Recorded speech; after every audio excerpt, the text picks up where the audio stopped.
Cinema range ట్విస్టులతో Raj Tarun case ఆసక్తికరంగా మారుతోంది. తాజాగా రాజ్ తరుణ్ పై నార్సింగ్ పోలీసులు ఎఫ్ఐఆర్ ఫైల్ చేశారు. రాజ్ తరుణ్ కొన్నాళ్ల క్రితం తనకు అబోర్షన్ చేయించాడని బిగ్ షాక్ ఇచ్చింది లావణ్య. అందుకు సంబంధించిన మెడికల్ డాక్యుమెంట్స్ తో పాటు తన దగ్గరున్న ఆధారాల్ని పోలీసులకు సమర్పించింది. ఫోటోలతో పాటు టెక్నికల్ ఎవిడెన్స్ లను, మెడికల్ రిపోర్ట్స్ ని లావణ్య పోలీసులకు అందజేసింది. రాజ్ తరుణ్ పై పోలీసులు పలు సెక్షన్ల కింద కేసు నమోదు చేశారు. రాజ్ తరుణ్ తో 10 ఏళ్ల క్రితమే పెళ్లైందని, అప్పటి నుంచి తాము కలిసి ఉంటున్నామని లావణ్య పోలీసులకు తెలిపింది. లావణ్య అలియాస్ అన్వికా పేరుతోనే కలిసి ఉంటున్నామని, అన్వికా పేరుతో విదేశాలకు కూడా వెళ్లామని ఫిర్యాదులో తెలిపింది. మాల్వి మల్హోత్రా వచ్చిన తర్వాత రాజ్ తరుణ్ తనను దూరం పెట్టాడని చెబుతోంది లావణ్య. రాజ్ తరుణ్ పై ఫిర్యాదు చేసిన లావణ్యపై మాల్వి మల్హోత్రా మరో ఫిర్యాదు చేసింది. తన సోదరుడికి లావణ్య మెసేజ్లు పంపిస్తుందని, తనపై తప్పుడు ప్రచారం చేస్తుందని మాల్వి మల్హోత్రా లావణ్యపై రాయదుర్గం పిఎస్ లో కంప్లైంట్ ఇచ్చారు.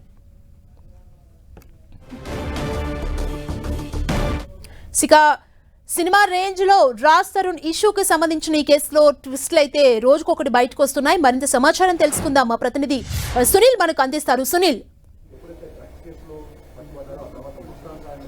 ఎస్, హీరో రాజ్ తరుణ్ కేసులో కొత్త ట్విస్ట్ నెలకొందని చెప్పవచ్చు. ఇప్పటికే లావణ్య రాజ్ తరుణ్ ప్రియురాలు లావణ్య చేసినటువంటి ఆరోపణల నేపథ్యంలో దానికి సంబంధించిన ఎవిడెన్స్ మొత్తం కూడా ఇప్పటికే పోలీసులకు సబ్మిట్ చేయడం జరిగింది. ఈ నేపథ్యంలోనే పోలీసులు, నార్సింగ్ పోలీసులు సైతము కేసు కూడా నమోదు చేశారు. ప్రస్తుతం లావణ్య అయితే ఇటు న్యాయవాది బేగంపేట న్యాయవాది నివాసానికి చేరుకుంది. మరోవైపు ఈ కేసులో దాదాపు అతను అబార్షన్ చేయించాడు. దాదాపు 10 ఏళ్ల క్రితమే అతను వివాహం చేసుకున్నాను. అయితే దానికి సంబంధించి దానిపై పూర్తి ఆధారాలు కూడా ఇప్పటికే పోలీసులకు సమర్పించాలంటూ కూడా లావణ్య ఈ రోజు ఆ ఎవిడెన్స్ మొత్తం కూడా పోలీసులకు సబ్మిట్ చేయడం జరిగింది. మరోవైపు లావణ్య విషయంలో మాత్రం ఇప్పటికే రాజ్ తరుణ్ స్పందించాడు. అతను నేను ఆమెను పెళ్లి చేసుకోలేదు, ఆమెతో ఉన్నానని మాత్రమే చెప్పాడు. కానీ పెళ్లి చేసుకున్నానని సంబంధించిన ఎవిడెన్స్ మొత్తం కూడా లావణ్య ఇప్పటికే పోలీసులకు సబ్మిట్ చేయడం జరిగింది. ఆ ఎవిడెన్స్ కి సంబంధించిన దానిపై పూర్తిగా అన్ని ఆధారాలు తీసుకున్న తర్వాత ఈ రోజు పోలీసులు, నార్సింగ్ పోలీసులు కేసు కూడా నమోదు చేయడం జరిగింది. ప్రస్తుతము పోలీసులు లావణ్యకు సంబంధించిన దానిపై కూడా ప్రస్తుతము కేసు నమోదు చేసుకుని పూర్తిగా అన్ని కోణాల్లో దర్యాప్తు అయితే కొనసాగిస్తున్నారు. మొత్తం మీద లావణ్యకు సంబంధించిన దానిపై ఇప్పటికే పలు సెక్షన్ల కింద హీరో రాజ్ తరుణ్ పై పోలీసులు కేసు నమోదు చేశారు. దానికి సంబంధించిన దాంట్లో ముఖ్యంగా ఎవిడెన్స్ అంతా కలెక్ట్ చేసిన తర్వాత అతనికి నోటీసులు ఇచ్చి విచారించాలని కూడా పోలీసులు భావిస్తున్నారు. మొత్తం మీద లావణ్యకు సంబంధించిన దానిపై అసలు అప్పుడు లావణ్య కంప్లీట్ చేసిన రోజు రాజ్ తరుణ్ స్పందించాడు. ఆ రాజ్ తరుణ్ స్పందించి ఆమెను పెళ్లి చేసుకోలేదు, అమ్మ కొన్ని కేసుల్లో డ్రగ్స్ కి బానిస అయింది, అందుకనే డ్రగ్స్ కి అడక్ట్ అయింది కాబట్టి ఆమెని దూరం పెట్టానని మాత్రం రాజ్ తరుణ్ చెప్పినటువంటి దృశ్యాలు కూడా మనం చూసాం. ఆ తర్వాత ఇప్పుడు ఇక్కడ మనం చూడొచ్చు, ఈ రోజు 174 సంబంధించిన ఫొటోస్ కావచ్చు, కొన్ని ఆ పెళ్లికి సంబంధించిన వీడియోస్ కావచ్చు, మరోవైపు అన్ని కూడా లావణ్య ఈ రోజు పోలీసులకు సమర్పించింది. ఈ పోలీసులకు సమర్పించిన తర్వాతనే హీరో సంబంధించిన లావణ్యకి సంబంధించిన దానిపై పోలీసులు కూడా కేసు నమోదు చేశారు. ఈ రోజు లావణ్యకి సంబంధించిన దాంట్లో న్యాయవాది మాట్లాడుతున్నారు. ఒకసారి అక్కడికి వెళ్తే ఈతను కూడా లోపల లాగడం జరిగింది. సరే, లావణ్యకి సంబంధించి ఎలాంటి ఎవిడెన్స్ సమర్పించారు సార్? అసలు లావణ్య అనేటువంటి పిల్లని బీరు బాటిల్తో కొట్టినటువంటి ఉదంతాలు కానించి ఆ పిల్లకి సంబంధించినటువంటి ప్రూఫ్స్ అన్ని ఇప్పుడు దాకా బయటకు రానివి కూడా మీ అందరికీ కూడా చూపెడతాం జరుగుతున్నదండి. ఈ పిల్ల మొన్న బూతులు మాట్లాడిందని ప్రతి ఒక్కరు మాట్లాడుతున్నారు. ఇలాగా చిత్రవదలకు గురి కాబట్టినటువంటి పిల్ల బూతులు కాబట్టి నీతులు మాట్లాడుతుందని అడుగుతున్నా. వేరే ఒక అమ్మాయిని తీసుకొచ్చి ఆ అమ్మాయి వాళ్ళ తమ్ముడితో చంపేస్తామన్నటువంటి బెదిరింపులు ఇచ్చిన తర్వాత కూడా ఈ అమ్మాయి నోరెప్పకుండా ఉంటుందా? మొగుడు పిల్లలకి ఎలాంటి సెక్షన్స్ పెట్టారు సార్? 420, 493 అనేటువంటి దానికి 10 years అండ్ అబోవ్ ఉన్నదండి. 506 అనేటువంటి దాని కింద మేము నార్సింగి పిఎస్ లో ఎఫ్ఐఆర్ నమోదు చేయడం జరిగింది. పోలీసులకి, ఉన్నతాధికారులకు కూడా అన్ని రకాలైనటువంటి ఆధారాలు సబ్మిట్ చేయడం జరిగింది. రాజ్ తరుణ్ అనేటువంటి అబ్బాయి ఈ అమ్మాయిని విడాకులు అడిగినటువంటి ప్రూఫ్స్ కూడా మేము పోలీస్ స్టేషన్ కి అలాగే కోర్టుకు కూడా సమర్పించడం జరిగింది. పెళ్లి కాలేదని ఏదైతే బొకాయిస్తా ఉన్నాడో, మరి నీకు ఇల్లు ఇస్తా, నీకు డబ్బులు ఇస్తా, నాకు విడాకుల మీద సంతకం పెడతావా అని వాట్సాప్ చాట్ ఎందుకు చేశాడో కోర్టుకైతే అతను వివరించాలి. అతను ఖచ్చితంగా జైలు ఖైదీ అవుతాడు, అవ్వాలి. ఈ అమ్మాయికి జరిగిన అన్యాయానికి న్యాయం జరగాలి. అంటే రాజ్ తరుణ్ ఏం చెప్తున్నా అంటే అసలు పెళ్లి చేసుకోలేదని చెప్తున్నారు. దీనికి అతను పోలీసులు విచారించే అవకాశం ఉందా? నోటీసులు ఇస్తారా సార్? మా దగ్గర ఉన్న అన్ని ఆధారాలు, అతను విడాకులు అడిగినతో సహా అన్ని కూడా పెట్టడం జరిగింది. పూర్తి స్థాయిలో పోలీసులకి మేము ఇన్వెస్టిగేషన్ కి సహకరించాము. అతను 11 ఏళ్ల పాటు ఈ అమ్మాయితో ఉత్తినే సహజీవనం చేసి పెళ్లి అవ్వలేదని చెప్పినంత మాత్రాన అలా కొట్టిపారడానికైతే లేదు. మొత్తం మీద ప్రస్తుతము లావణ్య కూడా ఉంది. లావణ్య కూడా అడిగి తెలుసుకుందాం. లావణ్య గారి ఒక్క నిమిషం అండి. కేసు ఏ సందర్భంలో పెట్టారు, ఎందుకు పెట్టారు, అందులో రాజ్ తరుణ్కి సంబంధించిన ప్రమేయం ఏంటి? రాజ్ తరుణ్కి ఎటువంటి ప్రమేయం లేదు. మాకు ఇష్యూస్ జరిగాయి, కేసు పెట్టాను. కేసు పెట్టాక I don't want to go legally. మేము కాంప్రమైజ్ అవుతాం అనుకున్నాము. ఎందుకంటే దానికి రిలేటెడ్ గా వరలక్ష్మి టిఫిన్ కేసు జరిగింది కాబట్టి మేము కాష్ చేసుకోవాలి. ఇప్పుడు నా డ్రగ్స్ కేసులో నాకు తప్పు లేనప్పుడు ఎలా తెలుస్తుంది? మేము కాష్ చేసుకుని తిరిగి ఫైట్ చేయాలి. అందులో అతని పేరు A9 ఉంది, నేను A11 ఉన్నాను. సో మేము టుగెదర్ కలిసి వెళ్ళాలి కాష్ కి. ఆ ప్రాసెస్ అండి, అది తేడా ఉంది చాలా.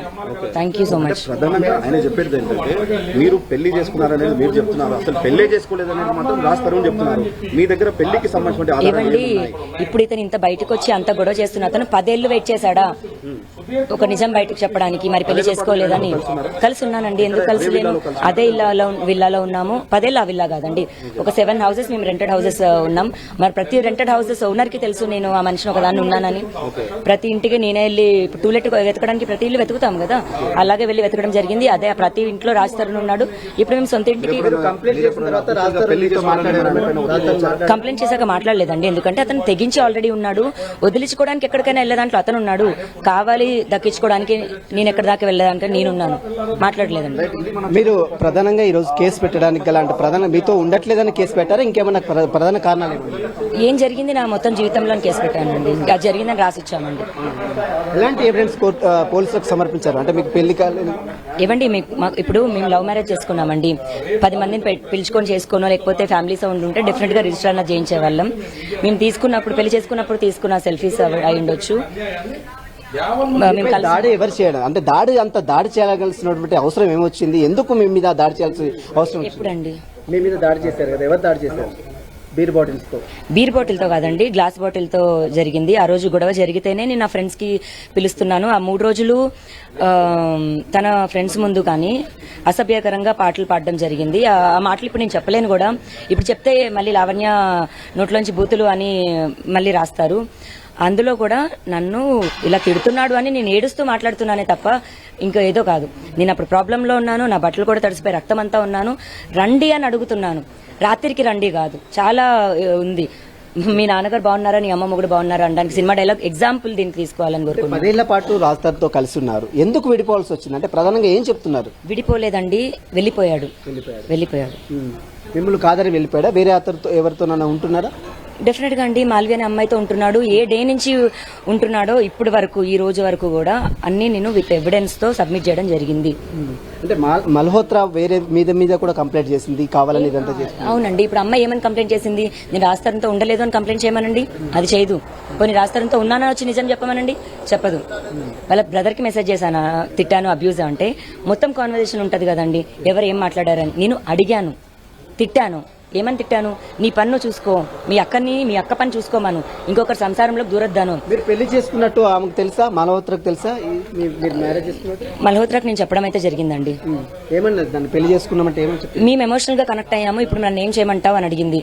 మరి మేమేం కనెక్ట్ అయ్యాము అన్నాను. మరి పెళ్లి చేసుకున్నట్టు ఎలాంటి ప్రూఫ్స్ ఉన్నాయి? అంటే కేవలం అతను వాళ్ళ ఇంట్లో ఒప్పుకున్నారా? రాజ్ తరుణ్ వాళ్ళ ఇంట్లో ఒప్పుకున్నారా? ఏమండి, మేము పెళ్లి చేసుకున్నామని మేము సెల్ఫీస్ దిగాము నా మళ్ళీ పసుపు తాడు కట్టినప్పుడు. అండ్ మా పేరెంట్స్ కి వాళ్ళ పేరెంట్స్ కి చెప్పాము. ఫస్ట్ వినాయక చవితి అంటే మేము పెళ్లి చేసుకున్నాక ఫస్ట్ వినాయక చవితికి ఇద్దరిని వినాయకుడి ముందు పీటల మీద కూర్చోపెట్టి మరి అది దాన్ని యాక్సెప్టెన్స్ అంటారా లేకపోతే అది చేయడం జరిగింది. అప్పటి నుంచి ఇప్పటి వరకు మేము కలిసే చేసుకుంటున్నాం. ప్రెగ్నెన్సీ కూడా వచ్చిందని తెలిసింది, ప్రెగ్నెన్సీ అబార్షన్ కూడా చేయించడం తెలిసింది. ఎందుకు అబార్షన్ చేయించాడు, ఏ హాస్పిటల్కి వెళ్ళారు, దానికి సంబంధించిన ఎవిడెన్స్ ఏమైనా పోలీసులకు ఇచ్చారా? సో అవి నిజంగానే అది నా పర్సనల్, నేను మాట్లాడదలుచుకోలేదు. బట్ దాని ఎవిడెన్సెస్ అన్ని, దానికి సంబంధించిన ట్రాన్సాక్షన్స్ కూడా రాజ్ తరుణే పే చేశాడు కాబట్టి అవి నేను సబ్మిట్ చేయడం జరిగింది. పోలీసులు ఏం చెప్తున్నారు? మీరు కంప్లైంట్ ఇచ్చారు, ఎవిడెన్స్ కావాలని మీకు నోటీస్ ఇచ్చారు, మీరు ఎవిడెన్స్ కూడా ఇచ్చారు, ఈ రోజు కేసు పెట్టారు, తర్వాత ఏం చెప్తున్నారు అతనికి? అంటే ఇప్పుడు నాకు అతను కావాలని అన్నాను, నేను బ్రతుకో చావో అతనితోనే ఉండాలనుకున్నాను. ఇంకొకటి కావాలి అనుకుంటే మరి అతనితో ఉండేదాన్ని కదా. ఒక్కసారి కూడా అర్థం చేసుకోవట్లేదు మరి నేను ఏం కావాలనుకుంటున్నాను అని. ఓకే, నేను తప్పు చేశాను, మీడియాకి వచ్చి ఇదంతా మాట్లాడానంటే మరి అదే మీడియా పెద్దలందరూ కలిసి మమ్మల్ని తిరిగి కలపండి, ఒక్కరైనా సరే కలపడానికి ట్రై చేయండి. అంటే మీరు ఇంకా రాజ్ తరుణ్తో ఇంత జరిగినప్పుడు కూడా కలిసి ఉండాలని కోరుకుంటున్నారా? డెఫినెట్ గా అండి. ఎప్పుడైతే ప్రాబ్లం వస్తేనో విడిపోవాలి అన్న ఆలోచన అయితే నాకు లేదు. మరి రాజ్ తరుణ్ మాత్రము మీరు డ్రగ్స్ కేసులో ఉన్నారు, కొంత అరెస్ట్ అయ్యారని ఆరోపణలు చేశారు గతంలో కూడా. దానికి సంబంధించి ఏం చెప్తారు? కేసు జరగడం అన్నది నిజమండి. ఆ రోజు నేను యుఎస్ నుంచి వస్తున్నాను. నేను ఏదో ఇక్కడ రోడ్డు మీద డ్రగ్స్ చేస్తుంటేనో కొనుక్కుంటేనో కొన్ని అమ్ముకుంటుంటేనో పట్టుబడలేదు. ఏదైతే జరిగిందో అది ఇంకా నేను ఇప్పుడు కోర్టులో నడుస్తున్న కేసుది, నేను బయటికి ఎవిడెంట్ గా కూడా చెప్పలేను. అండ్ కోర్టులో ఉందండి అది. అంటే మస్తాన్ అనే వ్యక్తితో మీరు దగ్గరయ్యారు కాబట్టి నేను దూరమైనని రాజ్ తరుణ్ చెప్తున్నారు. ఏమంటారు? మస్తాన్ అనే అతనితో నాకు కేసు అండి. దగ్గర అయితే కేసు ఎందుకు పెడతారు? ఇప్పుడు రాజ్ పైన నేను 10 ఏళ్లు పట్టింది నాకు ఒకటి ఇంకా బయటికి రావడానికి. మస్తాన్ అనే అతనితో కేసుతో గొడవ అవుతావే నేను వచ్చాను. ఓకే, 2 సంబంధం పెట్టి మాట్లాడొద్దు. అంటే రాజ్ తరుణ్ మస్తాన్ అసలు ఎవరు? అతనితో మీకు ఎలాంటి మ్యూచువల్ ఫ్రెండ్ అండి, మ్యూచువల్ ఫ్రెండ్ అనే చెప్పొచ్చు. సో ఒక ఇష్యూ అయింది, దానిపైన కేసు పెట్టడం జరిగింది. అది నేను కేసు పెట్టిన 2 మంత్స్కే నాకు ఈ వరలక్ష్మి టిఫిన్స్ డ్రగ్స్ కేసు అవ్వడంతో మేము దాని గురించి మాట్లాడుకుంటున్నాం. దాంట్లో నా పేరెందుకుంది అన్న దాంట్లోని అతని కాల్ లిస్ట్ లో కాల్స్ ఉండడం వల్ల మాత్రమే నా పేరు వచ్చింది, లేదా కోపంతో చెప్పడం మాత్రమే నా పేరు వచ్చింది. కానీ డ్రగ్స్ కొనడమో అమ్మడమో వాళ్ళ చార్జ్ షీట్ లో రాసినట్టు ఏదైతే ఉందో జరగలేదు. కలిసే ఉన్నారా మస్తాన్ మీరు రాజ్ తరుణ్ మీరు ముగ్గురు కలిసి ఎందుకు ఉంటామండి? మస్తాన్ అబ్బాయికి పెళ్ళయింది, తనకు ఫ్యామిలీ ఉంది, తనకు కొడుకున్నాడు, అతను గుంటూరు నివాసుడు. మరి మస్తాన్ పేరు ఎందుకు అతను తీస్తున్నాడు పదే? మీరు మొన్న కేసు పెట్టినప్పుడు కూడా మీ పేరేంటండి? మీ పేరేంటి? రాజ్ తరుణ్ అలానే చెప్తున్నాడు. మీ పేరు చెప్పండి. ఇప్పుడు నేను సునీల్ తో మాట్లాడితే సునీల్ అని అంటారు, ఇంకా అంతకంటే నేను చెప్పలేను. కానీ మస్తాన్ అని అతను నాతో మాట్లాడుతుంది. మస్తాన్ తో ఉన్నటువంటి సంబంధం ఎందుకు రాజ్ తరుణ్ పదే చెప్తున్నాడు? మీరు మళ్ళీ అదే క్వశ్చన్ అడుగుతున్నారు. 2 కేసెస్ ఉన్నాయి, ఆ 2 కేసెస్ విడిపించుకోవాలి, క్వాష్ టుగెదర్ ప్రాసెస్ చేయాలి. అర్థమవుతుందా? అది ప్రాసెస్ చేస్తున్నాం. రాజ్ తరుణ్ వాళ్ళు లివింగ్ టుగెదర్ ఉన్నారు కాబట్టి వాళ్ళు బయటకు వచ్చిందని చెప్తున్నారు. దీనికి ఏమంటారు? ఎవరు లివింగ్ టుగెదర్? వాళ్ళు లివింగ్ టుగెదర్ అర్థం కాలేదు. రాజ్ తరుణ్ వాళ్ళు మల్హోత్రా గారు కలిసి ఉంటున్నారా? మీకు చూసారా వాళ్ళని ఎప్పుడన్నా? వాళ్ళు లివింగ్ టుగెదర్ ఉండే అంత వాళ్ళకి అంత పవిత్రమైన లివింగ్ టుగెదర్ అనే పేరు కూడా పెట్టొద్దులేండి. వాళ్ళకి ఇల్లీగల్ అఫేర్ అనే పెట్టాలి. తెలిసి ఆ అమ్మాయి నేనున్నానని తెలిసి జీవితంలోకి రాకూడదు. ఎలా వచ్చావని అడిగితే నాకు తిరిగి ఛాలెంజ్ చేస్తుంది. నీ నుంచి రాజ్ తరుణ్ని విడగొడతాను అని ఛాలెంజ్ చేసింది. నా నుంచి రాజ్ తరుణ్ని నిజంగానే విడగొట్టింది. రాజ్ తరుణ్కి అంటే ఇష్టం లేదో ఇదో అయితే 10 ఏళ్ళు ఎందుకు ఉంటాడు? దయచేసి మీరు అది అర్థం చేసుకోండి. పరాయి అమ్మాయి వచ్చి నా సంసారంలో నిప్పులు పెట్టి మా బతుకులు రోడ్డుకి ఇడిచి ఆవిడ ఒక్క సమాధానం కూడా చెప్పకుండా దూరంగా మంచిగా ఉంది. ప్లీజ్ ఒక్కటి అది అర్థం చేసుకొని ఒక్కసారి అమ్మాయిని క్వశ్చన్స్ అడగండి, నేను చూపిస్తాను. వాళ్ళు కంప్లైంట్ చేసింది, పోలీసులు ఏమైనా మిమ్మల్ని సంప్రదించారా? నాకేం సంప్రదించలేదు ఎవరండి. అండ్ అమ్మాయి ఇచ్చిన కంప్లైంట్ కూడా ఏమైనా ఉంటుందంటే వాళ్ళ బ్రదర్ కి నేను పెట్టిన మెసేజ్ ఉంటుంది. ఆయన నాకేం పెట్టారు అన్నది నేను పోలీసులకు ఆల్రెడీ సబ్మిట్ చేశాను. మీరు కంప్లైంట్ ఇచ్చిన తర్వాత రాజ్ తరుణ్ మీరుతో సంప్రదించే ప్రయత్నం చేశారా? మాట్లాడారా? లేదండి, మాట్లాడాడండి. ఎందుకంటే ఇప్పుడు అటు ఉండాలి కదా అమ్మాయి సైడ్, మాట్లాడు. థ్రెటరింగ్ చేశారంటున్నారు. ఎవరెవరు థ్రెటరింగ్ చేశారు? ఎవరెవరు బెదిరింపులు గురి చేశారు? మాల్వి థ్రెటరింగ్ చేసిందండి, ఛాలెంజ్ చేసింది. మాల్వి వాళ్ళ బ్రదర్ కూడా ఛాలెంజ్ చేశాడు. ఇప్పుడు ఫైనల్ గా ఏం జస్టిస్ కావాలనుకుంటున్నారు? రాజ్ తరుణ్ నాకు కావాలండి. అతను నా భర్త, నేను అతనే నమ్ముకొని ఉన్నాను, అతనే కావాలి నాకు. ఇది చూసిన మొత్తం మీద లావణ్య చెప్తుంది చాలా విషయాల్లో రాజ్ తరుణ్ మోసం చేశాడు.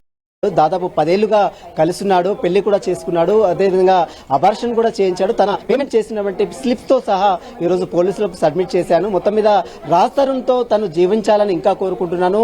ఇప్పటి వరకైతే అతను ఏదైతే తన భర్తగా భావించానో అదే తరహాలో అతన్ని కోరుకుంటున్నాను. కాబట్టి ఎవరైతే మధ్యలో వచ్చిన వ్యక్తులని పక్క జరిపి తాను అతనితో జీవితాంతం కలిసి ఉండాలని మాత్రము లావణ్య చెప్తుంది. అతనిపై ఇప్పటికే పోలీసులకు ఫిర్యాదు చేశాను. లావణ్య రాజ్ తరుణ్ తో ఉన్నటువంటి పెళ్లి సంబంధించినటువంటి ఫోటోస్ కావచ్చు, సెల్ఫీలు కావచ్చు, దాదాపు 174 ఎవిడెన్స్ అన్ని కూడా ఇప్పటికే పోలీసులకు సమర్పించింది. మరోవైపు నార్సింగ్ పోలీసులు అయితే ఇప్పటికే కేసు కూడా నమోదు చేశారు. కాబట్టి ఫర్దర్ గా పోలీసులు ఏ విధమైనటువంటి యాక్షన్ తీసుకుంటారు? మొత్తం మీద రాజ్ తరుణ్ మాత్రము తనతో ఉండే విధంగా చర్యలు తీసుకోవాలని మాత్రము లావణ్య చెప్తున్న పరిస్థితి కనబడుతుంది. సునీల్, లావణ్య చాలా క్లియర్ గా చెప్తుంది, పోలీసులకు ఎవ్రీ ఎవిడెన్స్ ని కూడా నేను సబ్మిట్ చేశాను అని చెప్తుంది. పోలీసులు ఈ కేసుకు సంబంధించి పోలీసుల వర్షన్ ఏ విధంగా ఉంది? వాళ్ళు ఏం చెబుతున్నారు?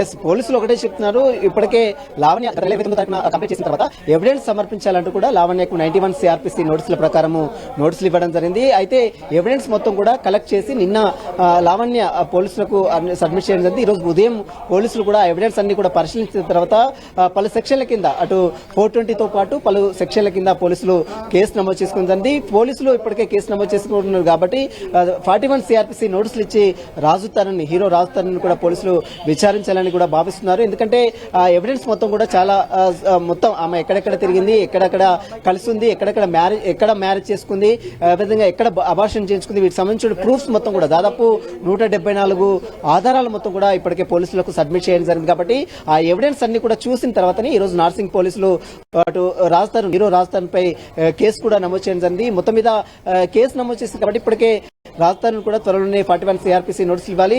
అయితే లావణ్య మాత్రం ఒకటే చెప్తుంది, దాదాపు 10 సంవత్సరాలు తనతో కలిసి జీవించినటువంటి రాజు తరుణ్ వేరే అమ్మాయి పరిచయం కావడంతోనే తనను దూరం పెట్టాడు. కాబట్టి ఇక లావణ్య ఏదైతే మధ్యలో వచ్చినటువంటి మల్హోత్రతో లివింగ్ టుగెదర్ ఉన్నాడు, అతనితో సహజీవనం చేస్తున్నాడు. కాబట్టి ఆమెని కావాలనే కక్షపూర్తంగా కేసుల పేరుతో అక్రమంగా గతంలో నమోదైన కేసులని ఇరికించి చూపించే ప్రయత్నం చేస్తున్నాడు. ఇప్పటికే లావణ్య మొత్తం చాలా క్లియర్ గా చెప్తుంది, తనతో ఇంకా జీవించాలనుకుంటున్నాను, రాజు తరుణ్ తనకు కావాలని ప్రాధేయపడుతుంది. కాబట్టి మరి చూడాలి కేసులో ఏ విధమైన చర్యలు తీసుకుంటారని మాత్రం పోలీసుల విచారణలో పూర్తి వివరాలు కూడా బయటపడే అవకాశం ఉంది. Thank you Sunil.